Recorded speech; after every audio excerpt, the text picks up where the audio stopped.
All right, y'all. So now let's get in some lighter news. And let's talk about Rosie O'Donnell, who is out here speaking out regarding her beef with Elisabeth Hasselbeck.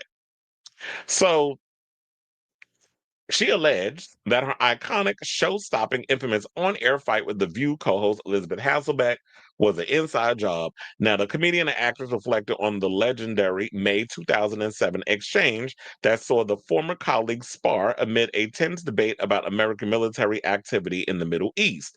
The heated on-air clash prompted the show's team to switch its live shot to a then unprecedented split-screen image, which produced one of the talk series' most memorable moments and ultimately resulted in O'Donnell exiting the show shortly thereafter. So she went on the Ricky Lee, Tim, and Joel podcast and basically spoke out about it. And now I do have the clip, courtesy of TikTok. So hold on as we go over to that. Let me close all these things because I'm getting a lot of messages regarding some of the videos that I posted on TikTok. We're going to play this clip and we'll come back and talk. I Please cannot hold. believe that this woman, after all I did for her, because when I took that job, I made one commitment to myself that I was not going to be her enemy, that I was going to meet her as a person. And so she came to my house. She swam in my pool. She brought her little kid. I took her kid to Sesame Street Live. I took her to her first Broadway opening. Like, I bent over backwards for this woman. And here she was coming at me on national TV about whether or not I was patriotic. It felt to me like I was on a basketball team of 5 women, and one of them kept tripping me on my way to the hoop. Yeah. And then that when they had the split screen. Did you know that was happening? Of course not. No. And I looked up and, our producer is not on the fly kind of guy. Right. He wasn't like Mr. like, let's go to a split screen. That was prepared. Oh. Yes. So the whole thing, I think, was a setup. All right. So, I do think also in a way that it was a setup because somebody that was a genius in the series was like, oh look, we could get a split screen of it because then we can get like both sides, the reaction, all the other stuff. So whoever thought about that, that was genius. But I do think that maybe the debate and whatever the case was, I don't think it was set up. What I do probably think is that maybe because as they say on The View, a lot of the women, they do have their own personal producers that come to them with certain things. So maybe what was going on is that they wanted, because they knew Rosie O'Donnell was somebody who was very much outspoken and is not somebody that's going to sit up there and not ask questions and really push the reality, the stuff that was going. Like, I definitely feel like Rosie O'Donnell be up there and talking about Gaza and all the other mess. Not like how Van Jones' coonish ass was recently doing that on Bill Maher's show, but I do feel like she would have said some pro-Palestine stuff, and they'd be like, you got to come in, you got to be pro-Zionist, you got to do all of that, which is kind of what the mother broads over there at The View, who are cut to the money that they make with that network. They want to continue to push that old mentality and that old propaganda. So Rosie O'Donnell's always been sort of a rebel rouser, somebody who is not, and I don't mean rebel rouser in a negative way. She's always been somebody that asks the questions and really push for stuff on the show. And I know that rubs a lot of people the wrong way. But a lot of times when you really want to see change, you really want to ask the question, you really want to do things, this is how you know the reality of who people are and stuff. And I think maybe there was some producer that was like, you know what, Elisabeth, you're supposed to be the conservative voice of The View. I need you to push back on Rosie a lot more. So I do feel like there was a lot of that messiness and shenanigans that was going on, and it helped in a way um to bring more attention to and the ratings to go up. But I was like, hold on, because I do have the picture of the split screen of them, so we can go and take a trip down memory lane. And I was like, I had to find it because I got a lot of pictures in the file. There it is. Remember that photo? Iconic. So they say, yeah, the women fought on air about American troops in Iraq, and Hasselbeck eventually bringing up O'Donnell's longstanding feud with Donald Trump. O'Donnell took further issue with her feeling that Hasselbeck didn't defend her against oppositions that O'Donnell was un-American for her opposition to military advances, saying it felt to me like, oh wait, we already heard about the whole thing about the basketball team, so we don't need to get into that. And though O'Donnell left the program after the fight with Hasselbeck, she returned as a panelist from 2014 to 2015. Hasselbeck remained at the table until 2013 and returned as a guest co-host in 2022, an appearance O'Donnell spoke out against at the time, saying that it made her remember why I don't watch it with her anymore. Well, because Elizabeth's an idiot. And remember, I used to call her Elizabeth because I just felt like she is a dumb bitch.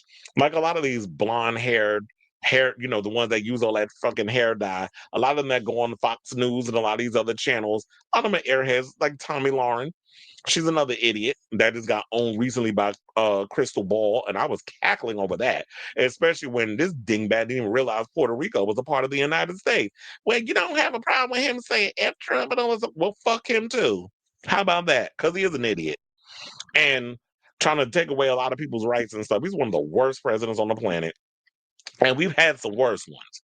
So, um, Bush the second come to mind, but he's easily been surpassed by this moron in chief in the White House with his dementia.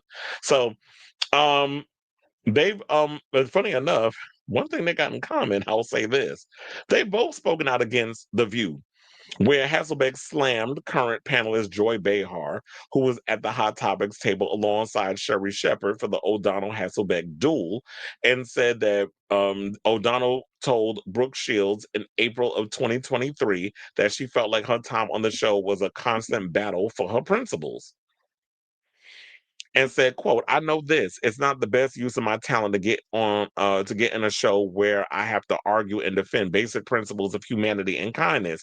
It was not something I'd ever do again. Explaining that she wanted to maintain a good relationship with Barbara Walters, the late Barbara Walters, who created The View. And despite leaving The View twice, she said, Barbara and I got along after. We went out to dinner. We knew each other way before I did that show, before she asked me to do it, and we remained friendly toward the end.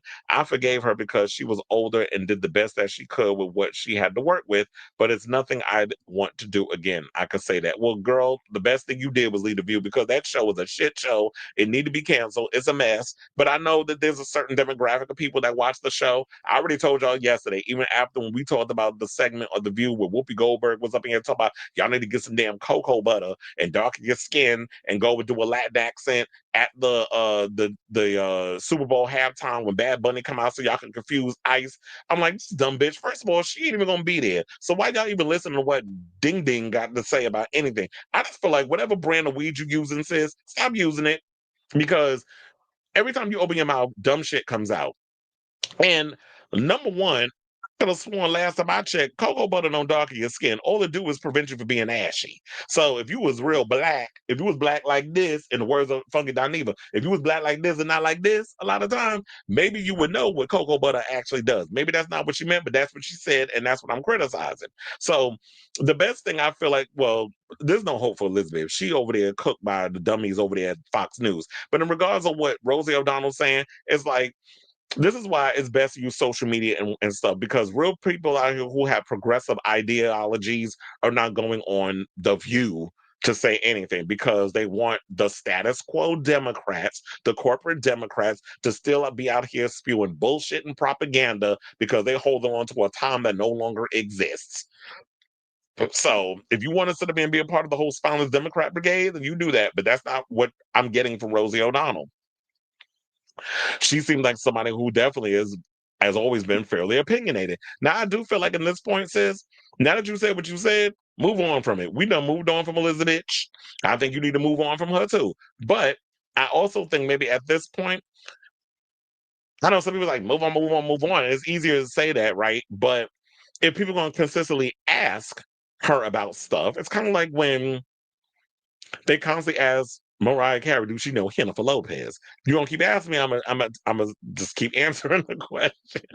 Or when people get mad whenever they ask Pink about her beef with Christina Aguilera, I'm like, it was 27 years ago, get over it. I'm like, well, first of all, if the person is asking me the question, I'm gonna be like, well, I talked about that 50 million times already. Don't ask me about that. If she would have said that, y'all would have called her rude. They would have said she disrespectful. She has no respect for people. But so it's like you can't win regardless. So if somebody gonna ask me the question about Elizabeth and my time at the View and the split screen producers and all that other stuff, I'm gonna keep answering it if you're gonna keep asking. So whatever. So I say all this to say, what do you guys think of this story regarding what Rosie O'Donnell had to say about her time at that tight ass show The View back when they actually did go in and have real conversations about what was going on in the world? Now it's just Barbara rolling in her damn grave. Barbara not only rolling, she doing, I'm sexy, I'm cute, I'm popular, the boo. She doing that whole cheer in her grave as we speak. Because that show is a former shell of itself that I don't even think if y'all would have dig her ass, if you would have had Ed Gein resurrected his spirit, had him dig her ass up and put her in that damn studio in that seat. Oh, she'd gag. She'd be like, "What show was this? Because this ain't the show I dreamed up when we put it together. Me and Bill Getty. May he also rest in peace because they both died. So let me know what you guys think of this story in the comments down below.